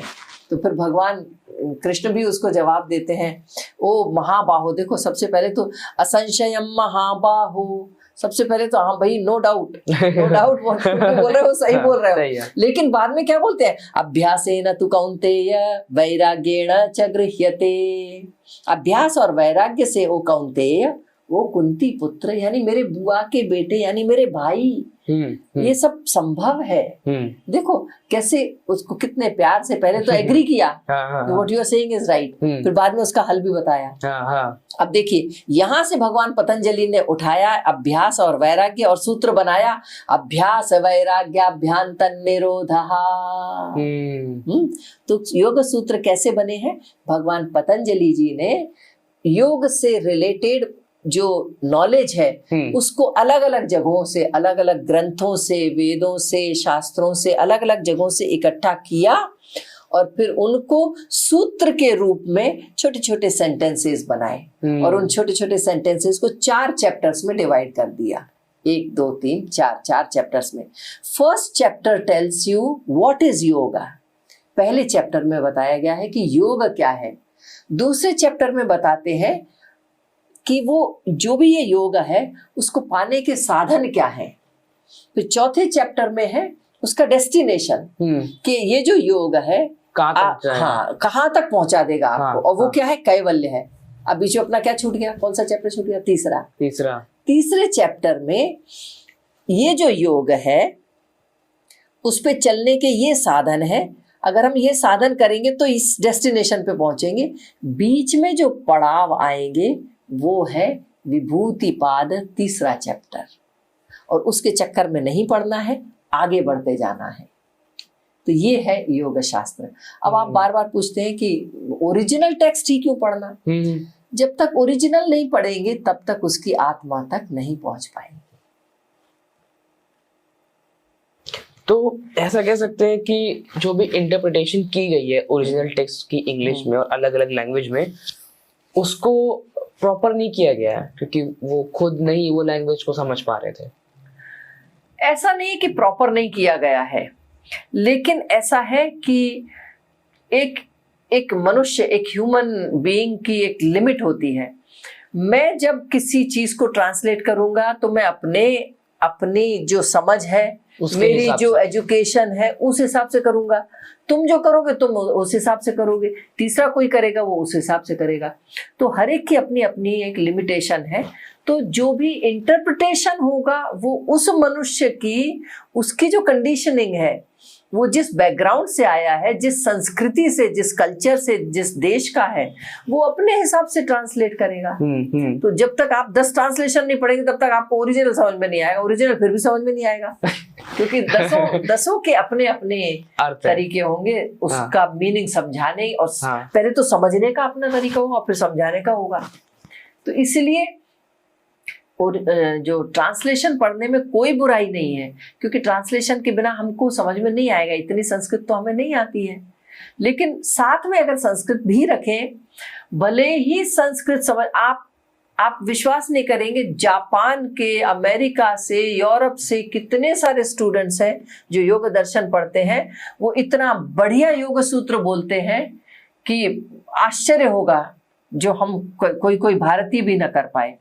उससे क्या होगा, उससे कम से कम वो शब्द उनके कानों में पड़ते हैं और वो उनकी रगों में दौड़ता है। फिर हाँ, वो जो भी शब्द है, वो शब्द हमारे अंदर, हम उसके साथ में एक हो जाते हैं, तब वो हमारी समझ में आता है।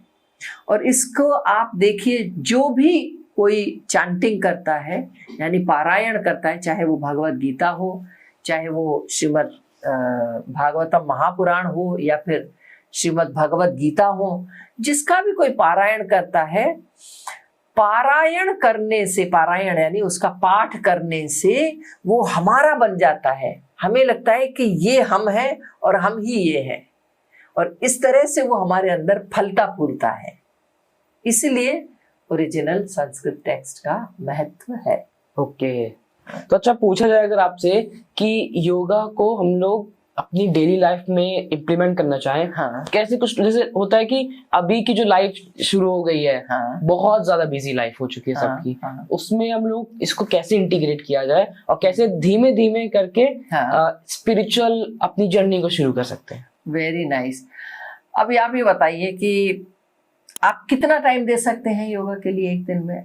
मैं तो जनरल बात पूछ रही हूँ, आप यानी कोई भी हाँ, व्यक्ति हाँ। कितना टाइम दे सकता है बताइए? 1 घंटा काफी नहीं है। कोई दूसरे व्यक्ति से पूछे वो कितना दे सकता है?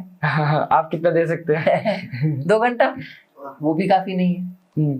3 घंटा, 3 घंटा वो भी काफी नहीं है। 5 घंटा भी नहीं काफी, 10 घंटा भी नहीं काफी, और 20 घंटा भी नहीं काफी। अच्छा, तो कितना चाहिए? पूरे 24 घंटे। बाप रे, तो पूरे 24 घंटे में आसन ही करता रहूं, प्राणायाम करता रहूं? नहीं।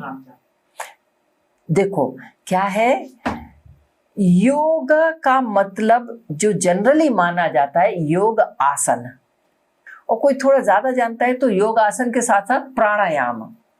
इससे आगे लोग सोचते ही नहीं है कि योगा है। अब ऐसा है कि फिर मैं करूं क्या? आप ये पूछ रहे हो कि 24 घंटे में क्या करूं? देखिए, हम योग करे से ज्यादा ये देखते हैं कि हम जो कर रहे हैं हम उसको योग माने। ओके, कैसे? मैं सुबह उठता हूँ, मेरा अपना नहाना धोना जो भी अपना नित्य कर्म होते हैं उसको मैं योग मानूं, कि मैं अपने जो शरीर की शुद्धि कर रहा हूँ ये योग है। शौच एक नियम है, सबसे पहला नियम। अभी हमने यम नियम की बात की ना, शौच उसमें आता है। तो ये जो मैं नहा रहा हूँ, ये जो मैं पूजा पाठ कर रहा हूँ, ये योग है। अब आप क्या करेंगे? आप अपने घर वालों की सेवा करेंगे। अगर गृहिणी है, माता है तो भोजन पकाएगी, पिता है तो बच्चों को थोड़ा कुछ तो भी जो भी बात करेंगे, बच्चा है तो स्कूल की तैयारी करेगा या कॉलेज की जाने की तैयारी। मैं जो कॉलेज जा रहा हूँ, जो ऑफिस जा रहा हूँ, जो दुकान पे जा रहा हूँ, या माता जो भोजन बना रही है, वो योग है। अब वो क्या हो गया? वो भी हमारा योग हो गया। आप क्या कर रहे हो? रोटी बना रहे हो, लेकिन वो योग हो गया आपका। हाँ। फिर आप अपने ऑफिस में गए, कर्म ही पूजा है, वो भी मेरा योग है। यानी हम जो भी काम कर रहे हैं उसको ईश्वरार्पण करते जाएं कि हे भगवान, ये आपके लिए रोटी बन रही है, बच्चों को देनी है, हस्बैंड को डब्बा लगा के देना है, भगवान ये आपके लिए। तो वो प्रसाद हो गया अभी रोटी, ये योगा हो गया। योगा का मतलब केवल वो एक्टिवली योगा मैट के ऊपर बैठ के योगाभ्यास करना, या फिर ये ठीक है, ये हाँ, ये तो है ही। लेकिन जो भी आप 24 घंटे से कम योगा करेंगे तो ईश्वर की प्राप्ति नहीं होगी। तो पूरे 24 घंटे करने का क्या मतलब है? हम जो भी करें उसको ईश्वर को अर्पण करते जाएं, पूरे मन से ये माने कि यही मेरा योग है। और राज की बात यह है कि जब तक हम नाम जप नहीं करेंगे तब तक हमें ईश्वर की प्राप्ति होनी हो तो सकती है, लेकिन मुश्किल है। नाम जप किए बिना ईश्वर प्राप्ति बहुत मुश्किल है। नाम जप अब मैं किसका करूं? राधा राधा करूं, या राम राम करूं, या कृष्ण कृष्ण करूं, या हरि हरि, या शिव शिव, क्या करूं? जो आपको पसंद है वो करो। या फिर आप अपने गुरु से पूछो, और अगर आपके पास कोई गुरु नहीं है तो आपके अंदर जो बैठे हुए भगवान कृष्ण है, भगवान राम है, उनसे पूछिए कि मैं किसका जप करूं। जो मन को भाए उसका आप जप करो। और इससे कुछ फर्क नहीं पड़ता कि राधा राधा बोलना है या कृष्ण कृष्ण बोलना है। राधा ही कृष्ण है और कृष्ण ही राधा है। कोई भी हरि या हर, या मतलब आप किसी का भी नाम जप करें वो करें। तो 24 घंटे जब मैं योग में होऊंगा तभी मुझे ईश्वर की प्राप्ति होगी। बिल्कुल, ये है। एक चीज मैं आपसे पूछना चाहूंगा कि बहुत अभी जो देखा जा रहा है उसमें सनातन के जो रखवाले कहा जाता है पंडित जी है ना, और जो भी पूजा वूजा कराते हैं, हाँ। जिनको पहले से ज्ञान है, हाँ। वो बाकी लोगों की मदद करते हैं, उनके यहाँ कराते हैं घर में। तो कई सारे लोग कहा जाता है ना कि सबसे शुद्ध पंडित होते हैं, वो भी आजकल देखा जा रहा है कि वो लोग नॉनवेज का सेवन कर रहे हैं। तो क्या ये सनातन धर्म में सही है कि नहीं? देखिए, नॉनवेज का सेवन तो सही नहीं है क्योंकि वो हिंसा है।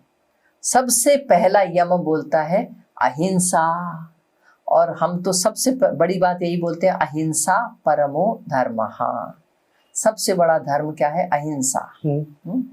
तो हमने एक ये इंस्टाग्राम रील देखी थी किनकी? अनिरुद्धाचार्य जी महाराज की। परम पूज्य श्री अनिरुद्धाचार्य महाराज जी, उन्होंने एक लड़के से पूछा कि हम आपको 250 रुपए देंगे, वो जो मरी हुई मछली है उसको जिंदा कर दो। तो बोला मैं तो नहीं कर सकता। बोलते चलो 500 देंगे, आप कर दो। बोलते नहीं। 1000 देंगे, नहीं। 50,000 देंगे, 1 लाख रुपए देंगे, अब कर दो जिंदा उसको। बोला कि नहीं कर सकता। बोले तुम 1 लाख रुपए में भी जिस मछली को जिंदा नहीं कर सकते, तुम 250 रुपए में उसको अपनी जीभ को स्वाद देने के लिए खरीद लेते हो, मार डालते हो, क्या ये सही है? वो लड़का भी मान गया कि वो सही नहीं है। तो ये तो सही नहीं है। और केवल पंडित ही क्यों, किसी को भी नॉनवेज नहीं खाना चाहिए। और जो लोग खा रहे हैं वो अपनी जिम्मेदारी पे खाएं। पंडित मैंने इसलिए बोला क्योंकि माना जाता है कि सबसे शुद्ध होते हैं। शुद्ध तो सभी होते हैं, सभी मनुष्य शुद्ध होते हैं, बाद में अशुद्ध हो जाते हैं। है भगवान ने तो हमें शुद्ध ही भेजा है, ये तो हम ही हैं जो अपने आप को अशुद्ध कर लेते हैं। और उसी शुद्धिकरण का ही जो प्रक्रिया है उसको कहते हैं योग। ये जो शुद्धिकरण है ना, वो पहले सबसे पहले संसार, फिर मैं, मेरा शरीर, मेरे अंदर जो प्राणों का संचार है वो सबको शुद्ध करते हैं। फिर इंद्रियों की शुद्धि, फिर मन की शुद्धि, उसको मनोनाश की प्रक्रिया, फिर बुद्धि की शुद्धि। इस तरह से धीरे धीरे करके हम आगे बढ़ते हैं। और जब निर्मल मन होता है तब हम ईश्वर की प्राप्ति कर पाते हैं। बहुत बढ़िया। अच्छा, पॉडकास्ट मेरे ख्याल से थोड़ा सा लंबा हो रहा है। और मुझे बहुत सारी चीजें अभी आपसे पूछनी है। पूछो। मतलब अभी आपको नहीं समझ में आ रहा कि मेरे पास सवाल भरे पड़े हैं। मैंने बहुत सारा बना के रखा है, लेकिन ये है कि अभी आज के जो है ये वाला पॉडकास्ट बहुत ज्यादा लंबा हो जाएगा। मैं चाहता हूँ हम लोग आपके साथ पार्ट 2 बनाए, आप दोबारा हमारे यहाँ आए, हम लोग दोबारा बातचीत पे बैठे और दोबारा और इससे आगे योगा के बारे में, सनातन के बारे में और भी बात करें। बिल्कुल। आखिरी में मैं चाहूंगा कि आप एक संदेश, एक मैसेज व्यूअर्स को दें जो भी हमारा पॉडकास्ट देख रहे हैं, कि सनातन धर्म और योगा से रिलेटेड अगर एक ही संदेश है तो वो है ईश्वर प्राप्ति। क्योंकि ये मनुष्य का शरीर बार बार ईश्वर ही जाने मिलेगा कि नहीं मिलेगा, कोई गारंटी नहीं है। अभी तो मिल गया है, ये तो गारंटी हम सामने बैठे हुए हैं, है ना। तो ये जो शरीर मिला है इसको केवल भोगों में, रोगों में बर्बाद करने से अच्छा है कि जिस काम के लिए हमें ये शरीर मिला है वो काम हम करें। और हमें किस लिए मिला है? ईश्वर प्राप्ति के लिए, मोक्ष प्राप्ति के लिए। अच्छा, मैं कैसे मानूं कि मुझे मोक्ष प्राप्ति के लिए ही मिला है? हमें तो अभी आज तक किसी ने नहीं बताया। हमें तो ये बताया गया कि ये एग्जाम देने से वो पास होंगे, वो उधर सैलरी ज्यादा है और इधर प्रॉफिट ज्यादा है। हमें तो कभी किसी ने नहीं बताया। चलिए उसके लिए एक एग्जाम्पल से समझते हैं। मानो हम कोई चीज लेते हैं हाथ में। हाँ, ये क्या है? ये हमारा चश्मा है। दिखाई दे रहा है कैमरे में? दिखाई दे रहा है ना। अगर इसको छोड़ा तो ये किधर जाता है? नीचे या ऊपर? नीचे क्यों जाता है, ऊपर क्यों नहीं गया? गुरुत्वाकर्षण बल, गुरुत्वाकर्षण के कारण है। अब एक काम करते हैं, ये चश्मा अपन एकदम गवार आदमी के हाथ में पकड़ाते हैं जिसने कभी पढ़ाई नहीं की, कभी स्कूल नहीं गया। वो जानता ही नहीं है गुरुत्वाकर्षण क्या है। उसके हाथ में दिया, उसको बोला अभी छोड़ो, उसने छोड़ा, किधर गया? नीचे। क्यों भैया? उसे तो पता ही नहीं है गुरुत्वाकर्षण क्या होता है, फिर नीचे कैसे गया? बताओ क्यों गया नीचे? क्योंकि जो गुरुत्वाकर्षण है वो आपके जानने या न जानने पर निर्भर नहीं करता है। वो तो है और है। बिल्कुल बिल्कुल। अगर पढ़ा लिखा आदमी छोड़ेगा तो किधर जाएगा? नीचे। हाँ। जो अनपढ़ है, जिसको पता ही नहीं है, वो छोड़ेगा तो किधर जाएगा? तो भी नीचे जाएगा। ऐसे ही जिनको पता नहीं है कि हमारा मनुष्य देह मोक्ष के लिए मिला है, जिनको पता है वो तो साधन में जुट गए हैं, जिनको नहीं पता है वो कैसे मानेगा कि मुझे मोक्ष के लिए ये देह मिली? अरे मुझे तो खाने पीने ऐश करने के लिए मिली है, खूब बढ़िया खाएंगे पिएंगे सोएंगे और क्या घूमेंगे फिरेंगे, इसके लिए मिला है हमें। तो मैं कैसे मान लूं कि मोक्ष के लिए? भाई आपके जानने या न जानने से वो फैक्ट बदलने वाला नहीं है ना। तो ये है मन। और हम कैसे मान ले, जो जानते वाले हैं वो कैसे जानते हैं कि मनुष्य का देह मोक्ष प्राप्ति के लिए मिला है? भाई यही सदग्रंथ गाते हैं, यही सब साधु संत कहते हैं, और हम उनको मानते हैं कि जो ग्रंथों में लिखा है, जो हमारे साधु संत, एक साधु संत आपसे कुछ नहीं चाहता है, वो निस्वार्थ भाव से अपना जो भी उनका एक्सपीरियंस है वो पूरे का पूरा हमें मुफ्त में दे देते हैं, सारे आशीर्वाद दे देते हैं। तो ये हमें ये कसौटी है देखने की कि अगर मैं आपको कुछ बता रहा हूं अभी, तो मैं क्यों बताता हूं? मुझे आपसे प्रॉफिट चाहिए, इसलिए मैं आपको बताता हूं कोई भी बात, है ना। तो ये इस तरह से हमें उसकी जांच करनी चाहिए कि हमें जो ग्रंथ में लिखा गया है, अब जो भगवान पतंजलि जी ने जो लिख दिया है, हम कौन सा पेमेंट उनको दे रहे हैं, है ना। ऐसे ही जो हमारे ग्रंथों में लिखा है, इसलिए हम जानते हैं। जो जानते हैं वो ऐसे जानते हैं, और जो नहीं जानते हैं उन्हें जानना चाहिए। तो हमारा तो संदेश बस यही है कि चाहे बच्चे हों या युवा हों या बुजुर्ग हों, जो भी है, मनुष्य का शरीर मिला है तो मोक्ष प्राप्ति के लिए, और उस काम पे जितना जल्दी लगे, जितना जोर से लगे, तेजी से लगे, उतना अच्छा है। बिल्कुल, बस यही कहना है। बिल्कुल। तो हम लास्ट में करने जा रहे हैं अपना रैपिड फायर राउंड, जो कि ऐसा है कि लोग स्किप करके देखते हैं। तो रैपिड फायर राउंड शुरू। सबसे पहले जो रैपिड फायर राउंड है वो सनातन धर्म के ऊपर रहेगा। उसके बाद एक लास्ट में ट्विस्ट आप लोगों के लिए। पहला सवाल, सनातन धर्म को एक शब्द में बताना हो तो? सबका कल्याण। तो ये तो 2 शब्द हो गए। हाँ। कल्याण। कल्याण। Okay. What is the most powerful mantra in dharma? Om. Om. Bhagavad Gita and Ramayana दोनों में कौन लाइफ गाइड बन सकता है? भगवद गीता। भगवद गीता। मोक्ष का सत्य क्या है? ईश्वर प्राप्ति। कोई ऐसा फेस्टिवल जो बेस्ट रिप्रेजेंट करता है हमारे सनातन धर्म को? हमारे सनातन धर्म को महाकुंभ। वो तो त्योहार नहीं ना। क्या पूछा, फिर से पूछो। फेस्टिवल त्योहार। दीपावली। दीपावली। कोई राक्षस के ऊपर, हाँ। राक्षस के ऊपर ईश्वर की विजय है। हाँ। तो हमारी जो आसुरी प्रवृत्तियां हैं उनके ऊपर जो ईश्वरीय प्रवृत्तियां हैं उनकी विजय को दिखाता है। दिवाली का महत्व ये है। बहुत बढ़िया। सनातन धर्म से रिलेटेड मिसकंसेप्शन बिगेस्ट कोई है तो? कि ये केवल भारतीयों के लिए है, ये मिसकंसेप्शन है। और बलि प्रथा भी है एक। जीव हत्या, बलि प्रथा जो है, जीवों की हत्या, इसका कोई स्थान नहीं है सनातन धर्म में। कुछ लोग जो बलि देते हैं वो अपने फायदे के लिए करते हैं, इसका कोई स्थान सनातन धर्म में नहीं है। अच्छा। हाँ। ओके। आपका फेवरेट स्पिरिचुअल लीडर कौन है? भगवान श्री कृष्ण। और अगर ह्यूमन में पूछा जाए स्पिरिचुअल लीडर कोई आपको पसंद है? भगवान श्री आदि शंकराचार्य। क्या योगा प्रैक्टिस रेगुलर करनी चाहिए?